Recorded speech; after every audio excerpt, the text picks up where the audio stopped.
The Wyoming wind howled like a wounded animal across the barren landscape, carrying dust and the promise of an approaching storm.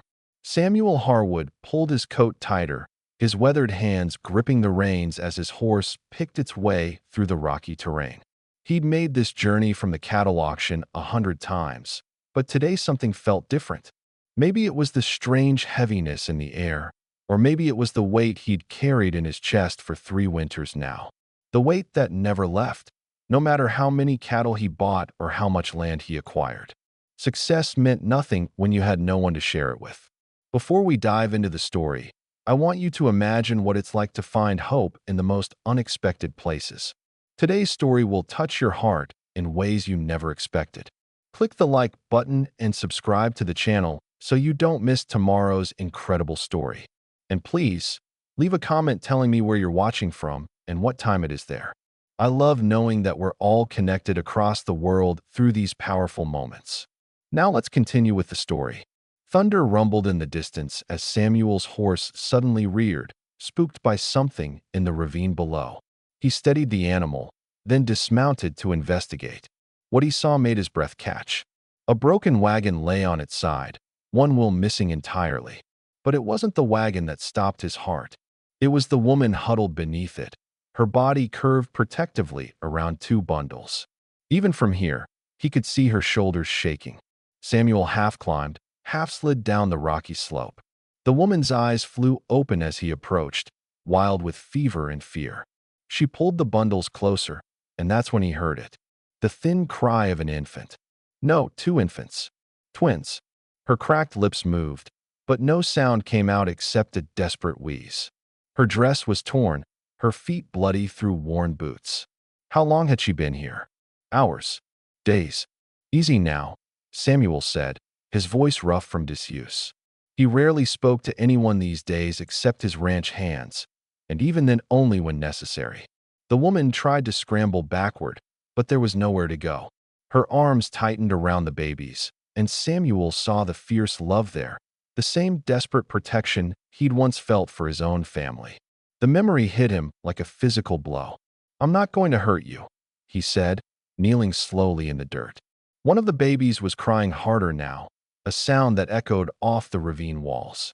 The woman's eyes rolled back, and she swayed dangerously. Samuel lunged forward, catching her before she could fall on the infants.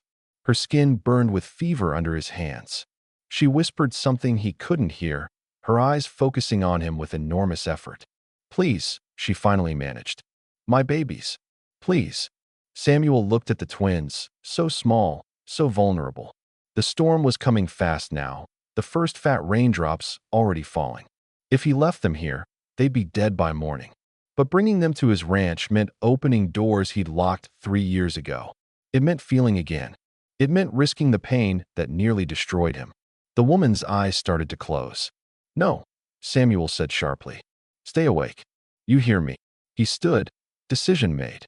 There was no choice really. He couldn't let another family die while he stood by. Not again. "Get in my wagon now," he commanded, his tone brooking no argument, though she was barely conscious. He gathered her in his arms, shocked by how light she was. Bones and determination, nothing more. "Both of you," he said to the babies, though they couldn't understand. "You're coming with me." The rain started in earnest as he carried them up the slope, the woman clutching her babies even in her delirium, whispering prayers or promises he couldn't make out. Samuel settled them in his wagon, removing his own coat to wrap around them. The ranch was still an hour away.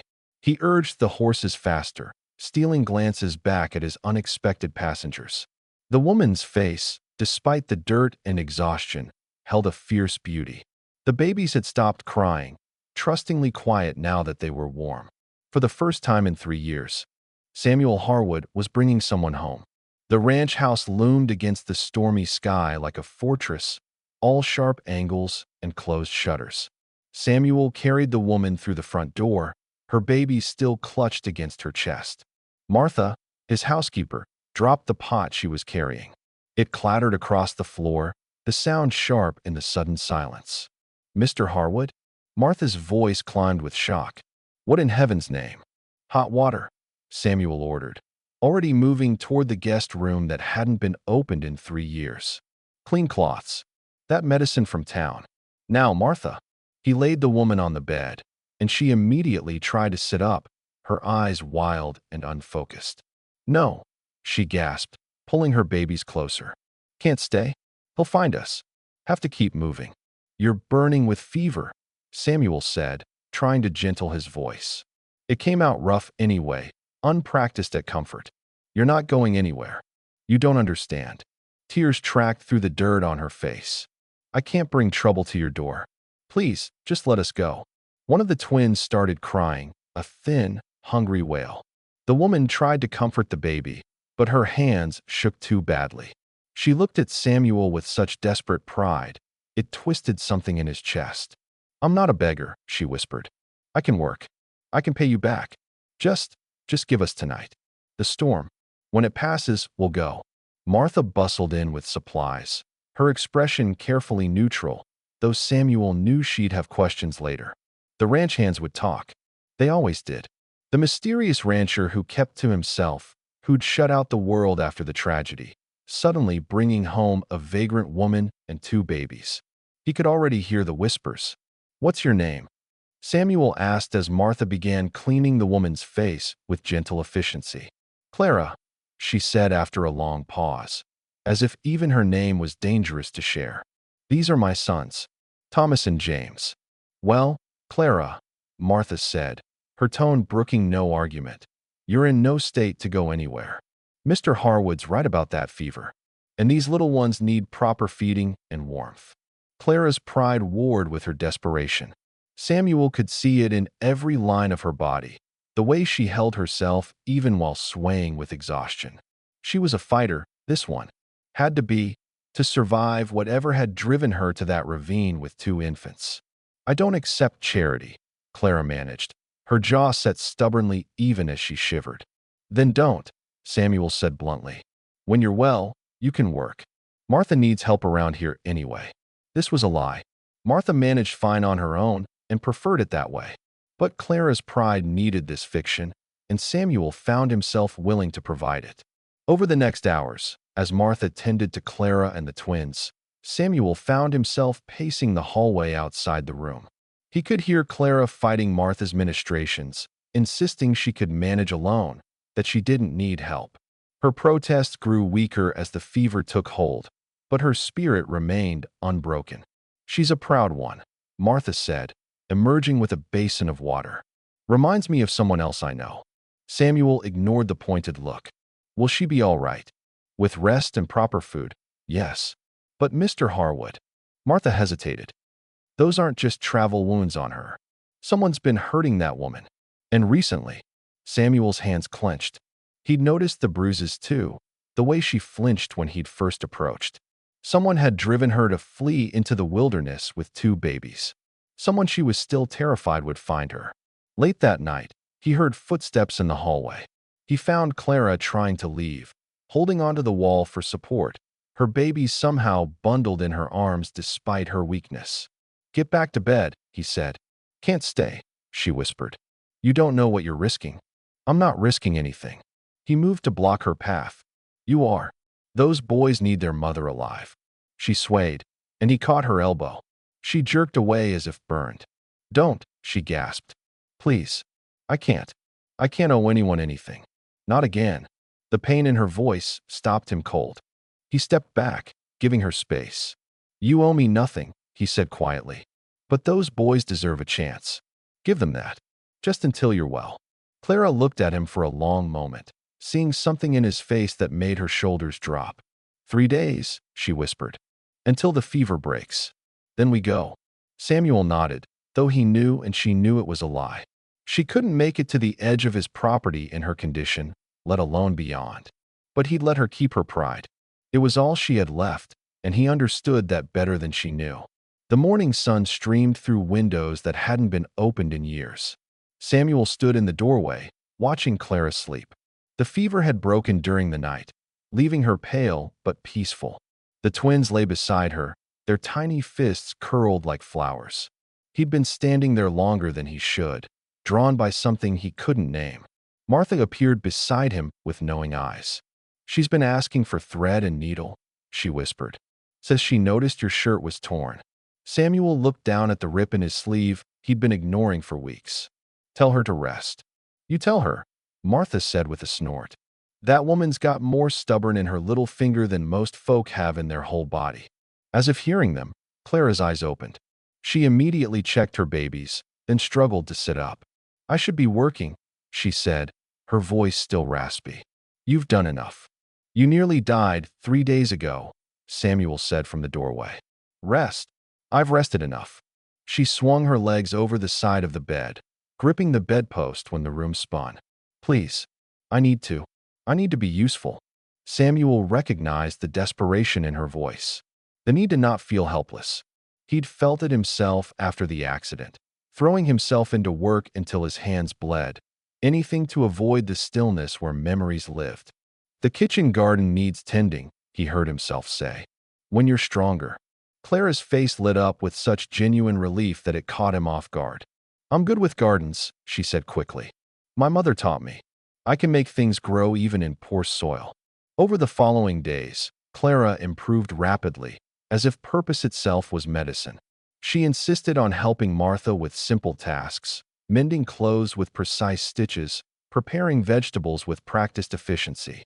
Samuel found himself finding excuses to pass through the kitchen, drawn by the sound of her humming to the twins. One evening, he came in from checking the cattle to find Clara sitting by the fire, his torn shirt in her lap. The babies slept in a makeshift cradle Martha had found in the attic, the one he'd built years ago and never used. "You didn't have to do that," he said, gesturing at the shirt. "You saved our lives," Clara replied simply, not looking up from her work. "This is nothing." It wasn't nothing.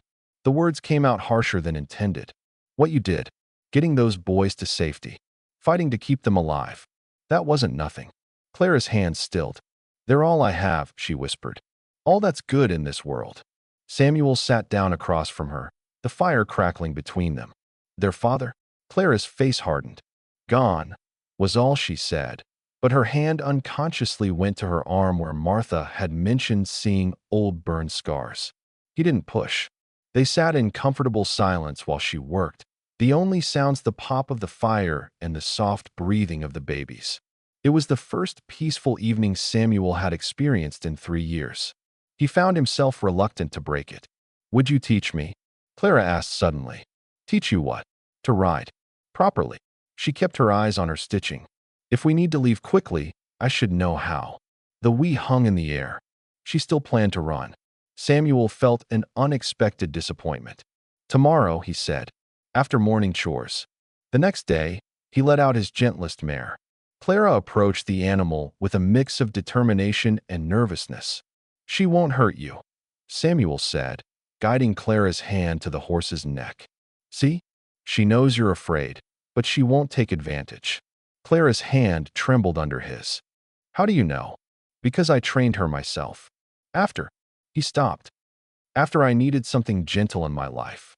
Clara looked at him then, really looked at him, and he saw understanding dawn in her eyes. She'd recognized a fellow sufferer from the start, he realized. That's why she'd stayed. The lesson went well. Clara was a quick learner, focused and determined. When she finally managed to guide the mare around the corral alone, her face broke into a smile that transformed her completely. She looked young, free, alive. Samuel found himself smiling back, the expression foreign on his face. That evening, as Clara sang softly to the twins, Samuel lingered in the doorway. Little Thomas reached out toward him, gurgling happily. Without thinking, Samuel stepped forward and let the tiny hand grasp his finger.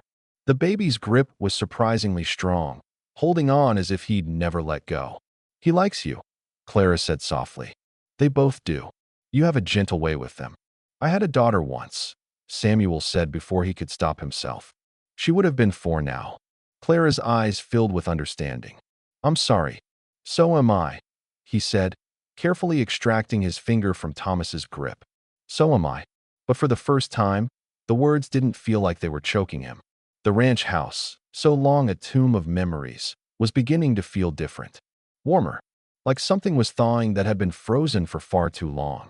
The screaming woke the entire house. Samuel was out of bed and halfway down the hall before he was fully awake, his heart pounding with old terror. He found Clara thrashing in her bed, the twins crying in their cradle, startled by their mother's distress. "No, please. I'll be good. Don't hurt them." Clara's voice was raw with terror. "Not the babies, please." Samuel approached carefully. He'd had his own share of nightmares, knew how dangerous it was to wake someone trapped in memory. "Clara," he said firmly, "you're safe. Wake up." Her eyes flew open, wild and unseeing. She scrambled backward until she hit the headboard, her hands raised defensively. In the moonlight, Samuel could see tears streaming down her face. "It's me," he said, keeping his voice steady. "Samuel, you're at the ranch. You're safe." Recognition slowly dawned. Clara's hands dropped, and she crumpled forward, sobbing. Without thinking, Samuel sat on the edge of the bed, careful not to touch her. "Breathe," he said. "Just breathe." "I'm sorry," she gasped. "I woke everyone. I'm sorry. Stop apologizing." He moved to the cradle, picking up Thomas while Martha, who'd appeared in the doorway, gathered James. The babies quieted immediately, sensing safety. "We all have demons that visit at night." Clara watched him hold Thomas with practiced ease. "You were a father," she said. It wasn't a question. "Yes." He adjusted the baby against his shoulder. "Elizabeth. My wife was Margaret. Lost them both in a blizzard 3 years ago. I was away buying cattle. They were trying to get to town for supplies when the storm hit. Found them 2 days later, frozen in their wagon not a mile from home." The words came out flat, factual. He'd never told anyone the full story, but Clara's pain called to his own. "Jake would hurt them to punish me," Clara whispered suddenly. "My husband. Ex-husband. I left him, but in the eyes of the law." She pulled her sleeves down, but Samuel had already seen the scars. "He'd hold my arms over the stove flame when I burned supper. Said he was teaching me to be a better wife." Samuel's jaw clenched so hard it hurt. Martha made a soft sound of distress. "When I got pregnant, it got worse," Clara continued, her voice hollow. "He said twins were unnatural. Bad luck. He wanted me to get rid of them. When I refused." She touched her ribs gingerly. "I ran the night they were born. Took what I could carry and ran. He's been hunting us ever since." "How long ago?" Samuel asked. "For months." Clara took James from Martha, holding him like a shield. "I've been running for 4 months. Town to town, working when I could, hiding when I couldn't. The wagon broke just outside your land.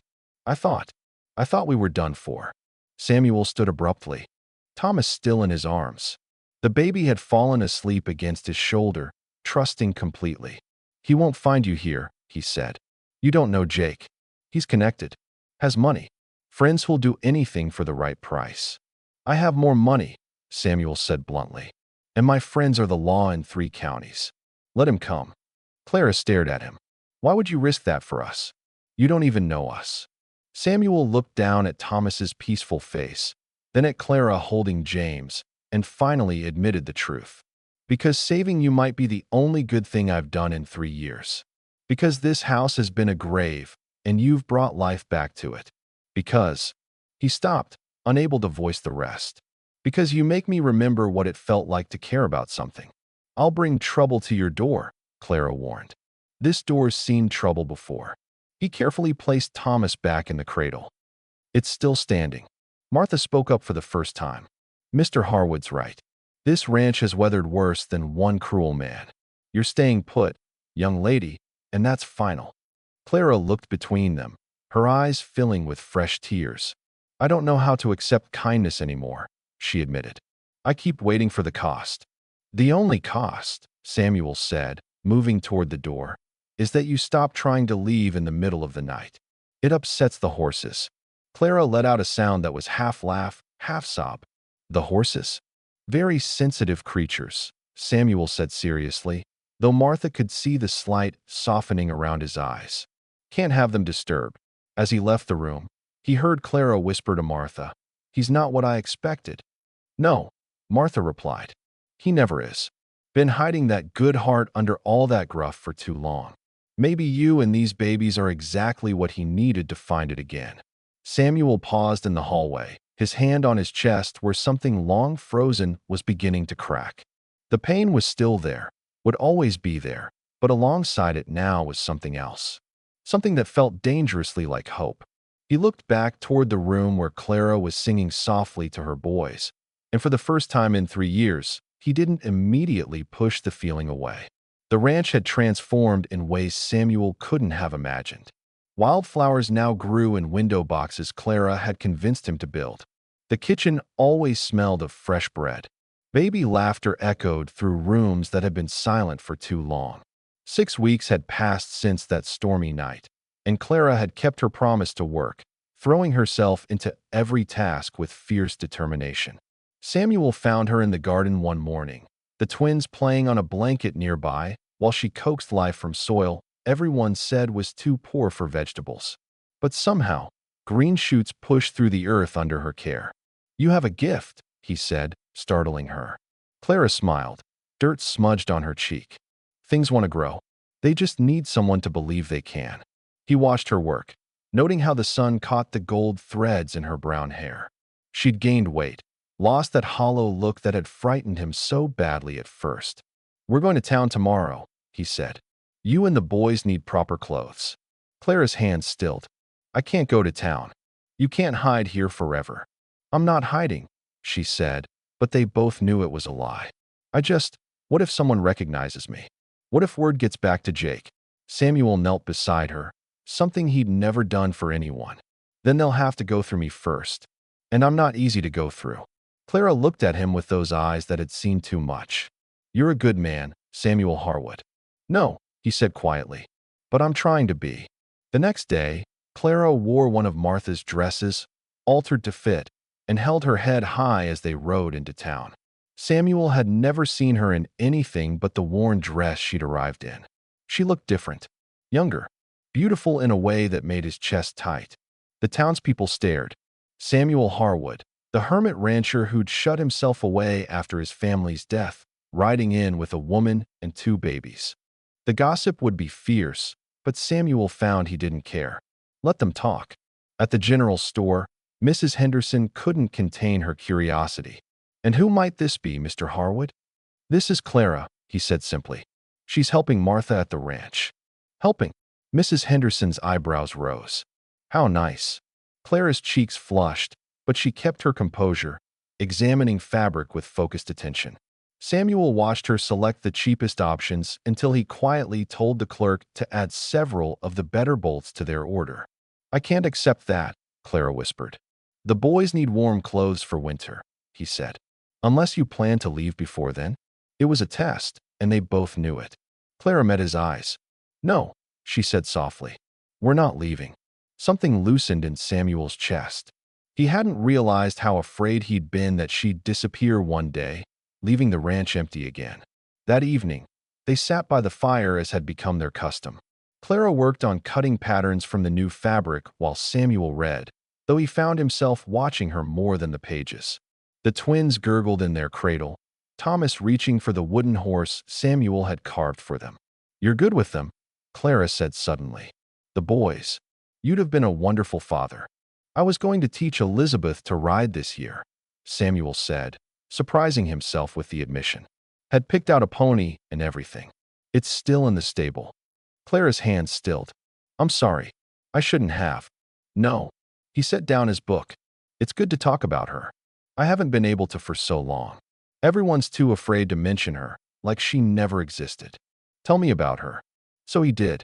He talked about Elizabeth's laugh, how she loved strawberries, how she'd follow him around the ranch on stubby legs, calling him Papa in a voice like bells.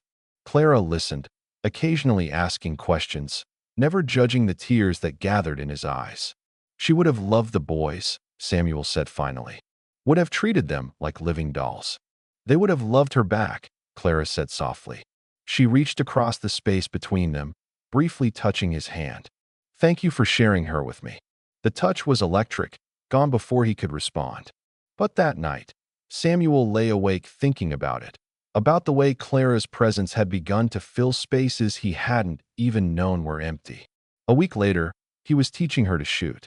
You need to know how to protect yourself, he said, adjusting her stance. Hold it steady. Don't jerk the trigger. Squeeze. Clara's first shot went wide, but her second hit the target. By the 10th, she was consistent. You're a natural, he said, pride evident in his voice. I have good reasons to learn, she said, glancing toward where Martha watched the twins. That evening, word came from town. A stranger had been asking questions about a woman with twin babies. Samuel saw Clara go pale, her hand instinctively moving to the pistol he'd given her. He found us, she whispered. No, Samuel said firmly. He found where you were. There's a difference. You're not running, Clara. This is your home now. My home. She looked at him with wonder. If you want it to be. Clara's eyes filled with tears. I want it to be, she admitted. More than anything. Samuel nodded, his throat too tight for words. The ranch was no longer just his anymore. Somewhere along the way, without meaning to, he'd begun to think of it as theirs. The saloon fell silent when Samuel walked in. Jake Morrison sat at the bar, his expensive suit out of place among the ranch hands and miners. Samuel had known this day would come from the moment Clara had whispered the man's name in her nightmares. Two men flanked Jake, their hands resting casually near their guns. You must be Harwood, Jake said without turning around. He was handsome in a cold way, with pale eyes that reminded Samuel of a snake. I hear you've been harboring something that belongs to me. Nothing in my ranch belongs to you, Samuel said evenly. Jake turned slowly, a smile playing at his lips. My wife, my sons, my property, according to the law. According to the law, a man who beats his wife deserves a rope around his neck. Jake's smile widened. Prove it. She's always been clumsy. Accidents happen on a ranch, don't they? Heard you know all about accidents. Your wife and daughter, wasn't it? Frozen to death while you were away playing cattle baron. Samuel's fist connected with Jake's jaw before anyone could move. Jake hit the floor hard, blood streaming from his nose. His men reached for their guns, but the click of multiple hammers being pulled back stopped them. Samuel's ranch hands had materialized from various corners of the saloon, all armed. Jake got to his feet slowly, dabbing at his nose with a silk handkerchief. That's assault, Harwood. Sheriff, he called to the man nursing a whiskey in the corner. You saw that? Sheriff Watson stood slowly. Saw you fall off your stool, stranger. Must have had too much to drink. Jake's eyes narrowed. I see how it is. Small town loyalty. He straightened his jacket. No matter. Clara's mine by law. I have the marriage certificate. She took my children without permission. That's kidnapping. Those boys aren't yours, Samuel said quietly. Their mother told me all about how you wanted her to get rid of them. How you hurt her for carrying them. Her word against mine. And who's going to believe a hysterical woman who abandoned her marriage vows? Samuel stepped closer, his voice low and dangerous. Everyone who sees the scars you left on her. Every burn, every bruise. Martha's been documenting them all. We have photographs. For the first time, Jake's composure cracked. You're bluffing. Try me. They stared at each other, two predators measuring strength. Finally, Jake stepped back. This isn't over, Harwood. I'll be back with a judge's order. Legal papers you can't ignore. Looking forward to it, Samuel said. Now get out of my town. Jake left with his men, but Samuel knew this was just the beginning. He rode hard back to the ranch, finding Clara in the garden with the boys. She took one look at his face and knew. He's here, she said, not a question. He's gone for now. Clara sank onto the bench Samuel had built for her, pulling the twins close. I should leave. Tonight. Before he comes back. Samuel knelt in front of her, something he'd done only once before. Look at me, Clara. She raised tear-filled eyes to his. You're not running anymore. This is your home now. These boys are going to grow up here, learn to ride here, become men here. And Jake Morrison is never going to hurt you again. You don't know him. He's vindictive. He'll destroy everything you've built just to punish me. Let him try. Samuel's voice was steel. I've already lost everything once. But I'll be damned if I'll let fear make me lose it again. Clara's hand trembled as she reached out to touch his face, her fingers ghosting over a small cut from the fight. You hit him. He mentioned Margaret and Elizabeth. Samuel caught her hand, holding it against his cheek. And he threatened you. Samuel, Clara's voice broke. I can't be the reason you lose everything again. You won't be, he said fiercely. You're the reason I have something worth fighting for again. The admission hung between them, raw and honest. Clara leaned forward, resting her forehead against his. I'm scared, she whispered. So am I, he admitted. But not of Jake. I'm scared of going back to that empty life, where every day was just waiting for the next to be over. You and the boys, you've given me a reason to want tomorrow to come. That evening, Samuel gathered his ranch hands. These men had ridden with him for years, through drought and blizzards, through his grief and isolation. Jake Morrison will be back, he said simply, with legal papers or hired guns or both. Any man who wants to leave, now's the time. No hard feelings. Not a single man moved. That woman makes the best pie I've ever eaten, said Tom, the oldest hand. And those babies light up this place like Christmas morning. We're not going anywhere, boss. Samuel's throat tightened. Thank you. That night, he found Clara standing at her window, watching the road. He'll come at night, she said. He always did his worst in the dark. Then we'll be ready. Samuel stood beside her, not touching but close enough that she could feel his warmth. You're not alone anymore, Clara. You haven't been since that night in the ravine. I know, she whispered, and for the first time since Jake had arrived in town, she smiled. That's what gives me hope. They came at dawn, when the sky was the color of blood and brass. Clara was in the kitchen, preparing breakfast, when she saw the riders through the window. 3 men, Jake at the center, approaching with the confidence of those who believed the law was on their side. Her hands began to shake, the coffee pot rattling against the stove. Samuel appeared beside her, fully dressed and armed. Take the boys to Martha's room, he said calmly. Lock the door. Samuel, please. Go. His voice was gentle but firm. Trust me.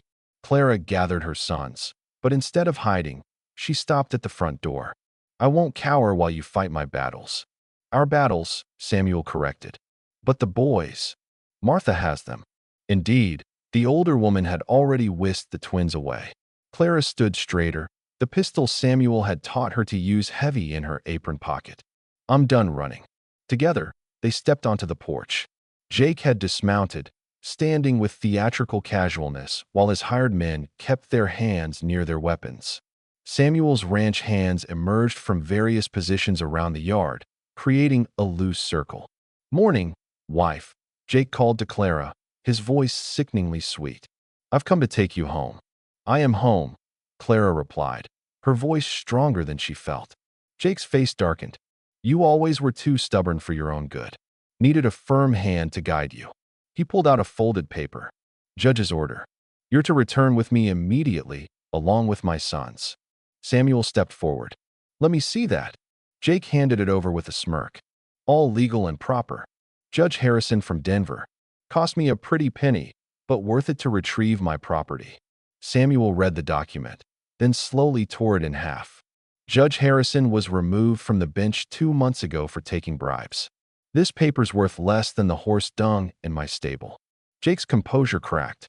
You can't just. I can and I did. Samuel stepped closer. But let's say it was legal. You think I'd let you take her? You think any man here would stand by while you drag a woman and 2 babies back to hell? You have no right. Jake snarled. She's mine. The law says.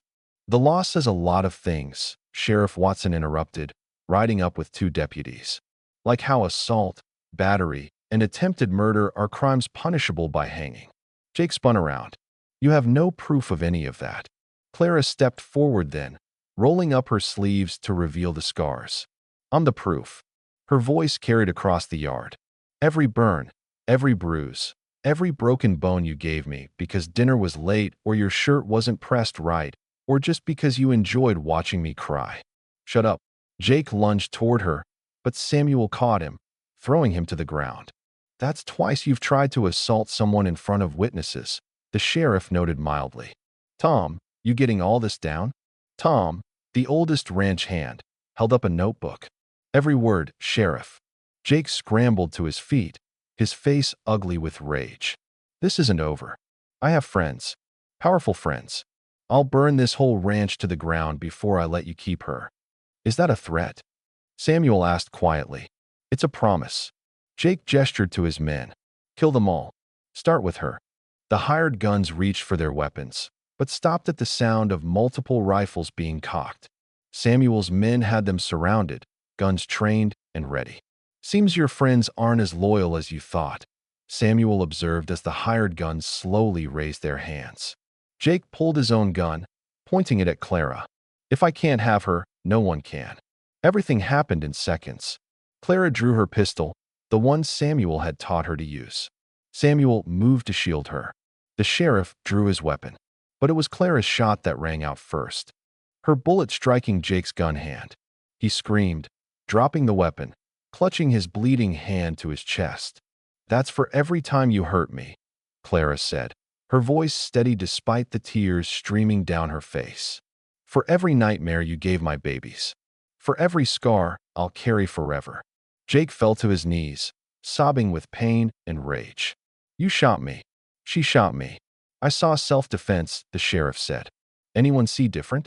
A chorus of "No, sir," rang out from the assembled men. "Jake Morrison," Sheriff Watson continued, "you're under arrest for assault, attempted murder, making terroristic threats, and about a dozen other charges I'll think of on the way to jail." As the deputies hauled Jake away, he screamed back at Clara, "This isn't over. You're mine. You'll always be mine." Clara lowered her gun with shaking hands. Samuel wrapped his arms around her, and she collapsed against his chest, sobbing. "It's over," he murmured into her hair. "He can't hurt you anymore." "I shot him," she whispered.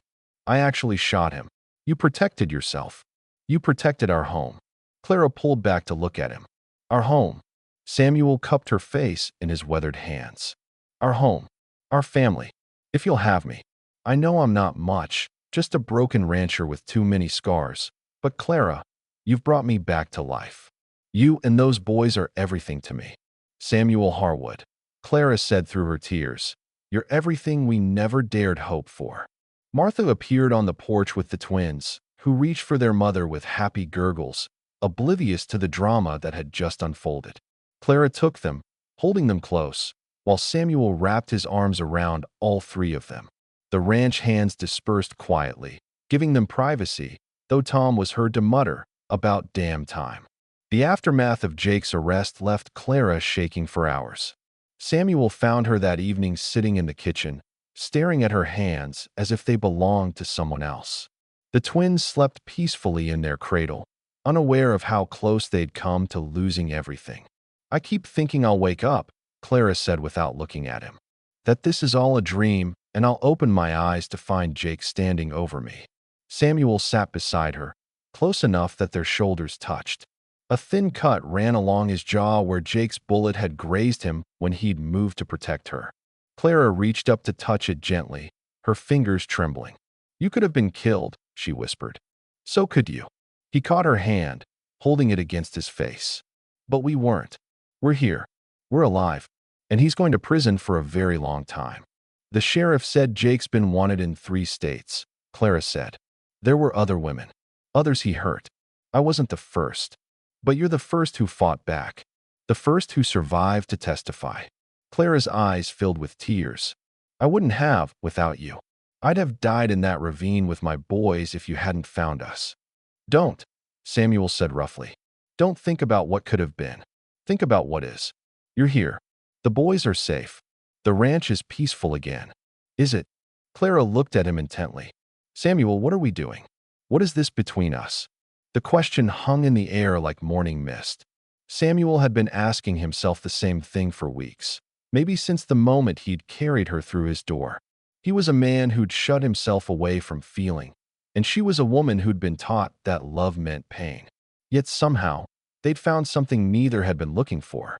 "I don't know how to do this right," Samuel admitted. "I buried my heart with Margaret and Elizabeth. Thought I'd never feel anything again except grief. Then you came along with your fierce pride and your gentle hands, and those boys who look at me like I hung the moon, and suddenly I'm feeling everything. Too much. It scares me, Clara." "It scares me too," she confessed. "Jake taught me that love was possession, control, pain.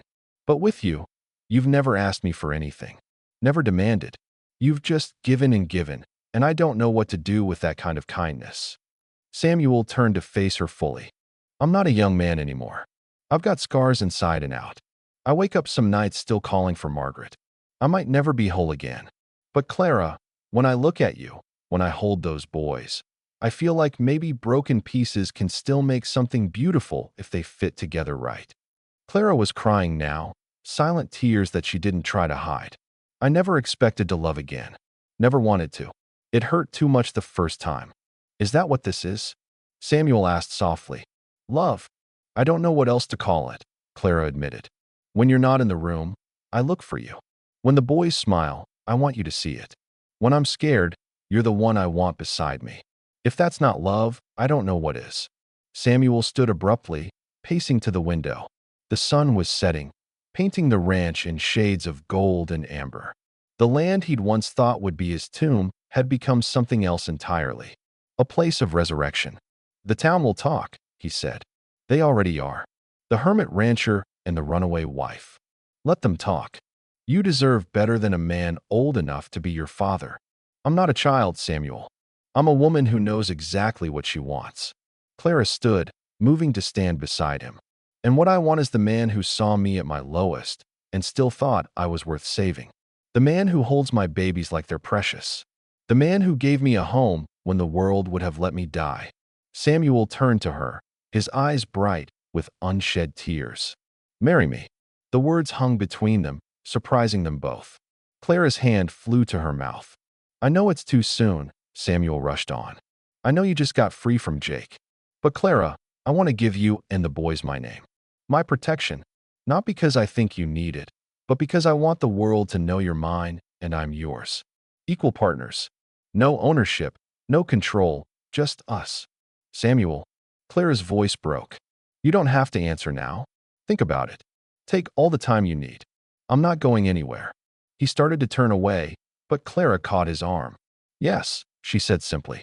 "Yes. Yes, I'll marry you. Yes, I want your name. Yes, I want to be your partner." She smiled through her tears. "Yes to all of it." Samuel pulled her into his arms, holding her like she was made of spun glass. "I'll be a good husband to you," he promised, "and a good father to the boys." "I know," Clara said against his chest. "You already are." They stood there as the sun set completely, holding each other in the kitchen where so much of their story had unfolded. Martha, who'd been listening shamelessly from the hallway, wiped her eyes and went to tell the ranch hands that there'd be a wedding to prepare for. When Samuel asked into Clara's hair. "Soon," she said. "Before the first snow. I want to start winter as your wife. Mrs. Clara Harwood." Samuel tested the words. "It suits you." Clara pulled back to look at him, her face radiant despite the tears. "Everything about this life suits me. Everything about you suits me." For the first time in 3 years, Samuel Harwood smiled without reservation, without grief shadowing the expression. He was going to be a husband again, a father again. The ranch would ring with laughter and love once more. The broken pieces were indeed making something beautiful. The morning 2 weeks before their wedding, Clara was hanging laundry when she saw him. Jake stood at the edge of the property, his arm in a sling, flanked by 2 well-dressed men she didn't recognize. Her blood turned to ice. He wasn't supposed to be out. The sheriff had promised he'd be held until trial. "Samuel," she called, but he was in the far pasture with most of the hands, moving cattle. Only Martha was in the house with the twins. Jake approached slowly, his companions staying by the gate. "Hello, Clara." His voice was different, calmer, more dangerous. "We need to talk. Stay back." Clara's hand went to the pistol at her waist. "I'm not here to hurt you." Jake held up his good hand. "I'm here to make you an offer. A generous one. I don't want anything from you. Not even your freedom." Jake smiled coldly. "See, those men there are lawyers. Very expensive ones.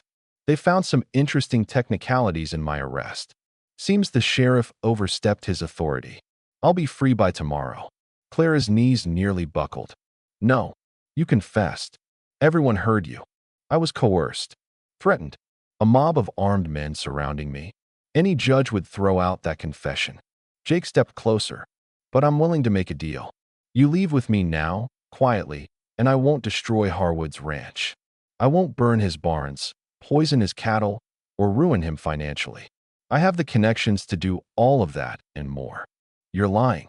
Am I? Jake pulled out a telegram. From my business partners in Denver. They own the bank that holds Harwood's mortgage. One word from me, and they'll call in the loan. He'll lose everything. Clara read the telegram with trembling hands. It was real. The threat was real. Here's my offer, Jake continued. Come with me now. Be my wife again. Raise my sons properly. In return, Harwood keeps his ranch, his reputation, his life. Refuse, and I'll systematically destroy everything he's built. I'll make sure everyone knows his woman was a whore who seduced him. I'll ruin him so thoroughly that he'll wish he'd died with his first family. Why? Clara whispered. Why can't you just let me go? Because you're mine, Jake said simply. You've always been mine. I bought you from your father with that bride price.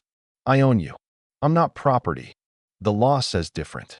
Jake's eyes glittered with malice. You have 1 hour to decide.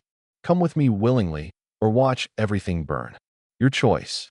He walked back to his lawyers, leaving Clara standing frozen among the white sheets flapping in the wind like surrender flags. She could run to Samuel, tell him everything. But she knew him. He'd fight, and Jake would destroy him for it. The man she loved would lose everything because of her. Clara walked slowly back to the house, her mind racing. Martha took one look at her face and pulled her into the kitchen. What's happened? Clara told her everything, her voice hollow. Martha's face went white. You can't go with him. He'll kill you. And if I don't go, he'll destroy Samuel. Clara looked at the twins, playing happily with their wooden horses. I can't be the reason Samuel loses everything again. I won't. There has to be another way. Clara stood straighter, her decision made. There is. Get the sheriff. Tell him everything. Jake just violated his bail by coming here, threatening me. Those lawyers are witnesses. But Clara, I'm done running, Martha. Done being afraid. Done letting Jake control my life with threats. Clara checked her pistol. I'm going to face him. In front of witnesses. In front of the law. She walked back outside, where Jake waited with smug confidence. The lawyers looked uncomfortable, clearly not expecting what came next. Jake Morrison, Clara called out, her voice carrying across the yard. I am not your property. I am not your wife. And I will never, ever go anywhere with you again. Jake's face darkened. Then you've just signed Harwood's death warrant. No, Clara said firmly. I've signed yours. Gentlemen, she addressed the lawyers. You've just witnessed Mr. Morrison violating his bail conditions by approaching me, threatening me, and attempting to coerce me through blackmail. I assume, as officers of the court, you'll be reporting this to the authorities? The lawyers exchanged nervous glances. One cleared his throat. Mr. Morrison, we should leave. We're not going anywhere. Jake snarled. The thunder of hooves announced Samuel's arrival. He'd seen the strangers from the pasture and ridden hard back to the ranch. His men spread out, surrounding Jake's group. Clara. Samuel dismounted, moving to her side. Jake was just leaving, Clara said steadily. After violating his bail in front of witnesses. After attempting to blackmail me. After threatening to destroy your ranch if I didn't go with him. Samuel's face went deadly cold. Is that so? Your woman just made a fatal mistake, Harwood. Jake spat. I'll ruin you both. No, a new voice said. You won't. Sheriff Watson rode up with a federal marshal beside him. Jake Morrison, you're under arrest for violating bail, interstate flight to avoid prosecution, and about 15 other charges the federal boys have been collecting. The marshal dismounted. We've been investigating Mr. Morrison for 2 years. Bank fraud, extortion, blackmail. 3 dead wives in 3 different states, all ruled accidents. You're going to prison for a very long time, Mr. Morrison. If you're lucky. If you're not lucky, you'll hang. Jake went white. You can't prove any of that. Your business partners in Denver already confessed, the marshal said. Turns out they didn't want to hang beside you. As they dragged Jake away, he screamed at Clara. You'll regret this. You'll pay for this. Clara stood tall, Samuel's hand in hers. No, she said quietly. I'm finally free. The yard emptied slowly, leaving Clara and Samuel alone. She turned to him, expecting anger that she'd face Jake alone. Instead, she found pride. "You stood up to him," Samuel said. "You chose to fight." "I chose us," Clara corrected. "I chose our life, our family, our future." Samuel kissed her then, right there in the yard where anyone could see. "2 weeks," he murmured against her lips. "2 weeks, and you'll be my wife." "I'm already yours," Clara said. "I have been since that night you found me in the storm." 6 months had passed since the wedding, and the ranch was unrecognizable, not in its structures or fences, but in its soul. Laughter echoed from every corner. The garden Clara had coaxed from stubborn soil now bloomed with vegetables and flowers. The house smelled of fresh bread and baby powder, and that particular warmth that comes from a place truly lived in. Samuel stood on the porch, watching Clara chase the twins around the yard. Thomas and James were walking now, stumbling on chubby legs, shrieking with delight as their mother pretended to be a growling bear. The summer sun caught the gold in her hair, now long and healthy, nothing like the matted mess he'd first seen in that ravine. "You keep staring at her like that, you're gonna burn a hole through her," Martha said, joining him with a glass of lemonade. "Can't help it," Samuel admitted. "Sometimes I still can't believe she's real. That this is real. It's real, all right. Real as those boys calling you Papa. Real as that wedding ring on your finger. Real as the baby she's carrying." Samuel nearly dropped his coffee. "What?" Martha smiled knowingly. "She hasn't told you yet? Well, pretend you didn't hear it from me. But you might want to stop letting her lift those heavy water buckets." Samuel's heart pounded as he watched Clara scoop up James, spinning him around. Another baby. Another chance. The fear that should have come didn't. Instead, there was only joy, pure and overwhelming. That evening, after the twins were asleep, Clara found him in what had been his study but was now their shared space. She was mending one of his shirts while he reviewed the ranch accounts. The comfortable silence between them was one of his favorite things about their marriage. They didn't need constant words. "Samuel," she said softly, "I have something to tell you." He set down his pen, giving her his full attention. "What is it?" Clara put aside the mending, moving to sit beside him. "I'm pregnant." Even though Martha had warned him, hearing it from Clara made it real in a different way. Samuel's hands shook as he reached for her. "How long have you known?" "A few weeks. I wanted to be sure." She searched his face anxiously. "Are you happy?" "Happy." Samuel pulled her onto his lap, holding her like she was made of spun gold. "Clara, you've given me everything. A family, a purpose, a reason to wake up grateful instead of bitter. And now another child? I'm not happy. I'm overwhelmed with joy." Clara was crying, those happy tears he'd learned to recognize. "I was afraid. After Elizabeth." "This baby isn't a replacement," Samuel said firmly. "Elizabeth will always be my first daughter. But this child, our child, is a gift. A sign that life goes on. That love goes on." They sat there holding each other as the sun set, painting the room in warm amber light. Outside, one of the ranch hands was playing a fiddle, the music drifting through the open window. It was a simple moment, but it held everything.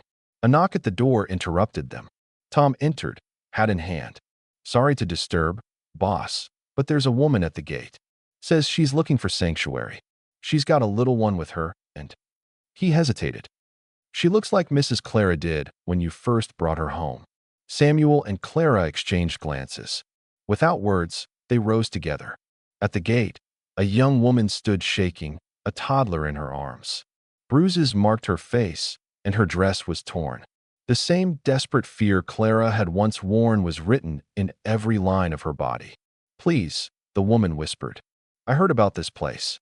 Heard you help women like me. My husband, he'll kill me if he finds me." Clara stepped forward, her voice gentle but strong. "What's your name?" "Ruth." "Well, Ruth, you're safe now." Clara took the woman's arm, guiding her toward the house. "We'll protect you. Both of you." Samuel watched his wife lead the stranger inside, just as he'd once led her. The ranch had become something neither of them had planned. A sanctuary. A place where broken people could heal, where second chances bloomed like Clara's garden. Later that night, after Ruth was settled in the same room Clara had once occupied, After her child was fed and sleeping, Samuel and Clara stood in their bedroom looking out at their land. "We can't save them all," Clara said softly. "No," Samuel agreed. "But we can save some. We can offer what we found. Hope. Healing. Home." Clara turned in his arms, her hand resting on her still flat stomach where their child grew. "I love you, Samuel Harwood. I love the life we've built. I love who we've become together. We're not the same people who met in that storm," Samuel reflected. "That desperate woman and bitter rancher. We're something new now. Something better," Clara agreed. The next morning, life continued its beautiful, chaotic rhythm. The twins toddled after Samuel as he did his chores, calling Papa, Papa, in their sweet voices. Clara taught Ruth to tend the garden, the same way Samuel had once taught her to ride. Martha cooked enough food for an army, muttering about how the house was getting too full, but smiling all the while. The ranch that had once been a tomb of grief had transformed into something extraordinary. A place where love wasn't possession, but partnership. Where broken souls found wholeness. Where the past's pain became the foundation for future joy. As Samuel watched Clara with the twins, her belly just beginning to show the new life within, he thought about that night he'd found her in the ravine. He'd thought he was saving her, but the truth was far more complex. They'd saved each other. They'd found in each other the courage to live again, to love again, to hope again. The Wyoming wind still howled across the land, but now it sounded like a song of redemption, of second chances, of love that rises from the ashes stronger than before. Samuel pulled Clara close, the twins playing at their feet, and knew with absolute certainty that all of this, was exactly where they belonged. The broken rancher and the runaway mother had become something neither expected. They'd become whole. They'd become family. They'd become home. Thank you for joining me on this incredible journey of love and redemption.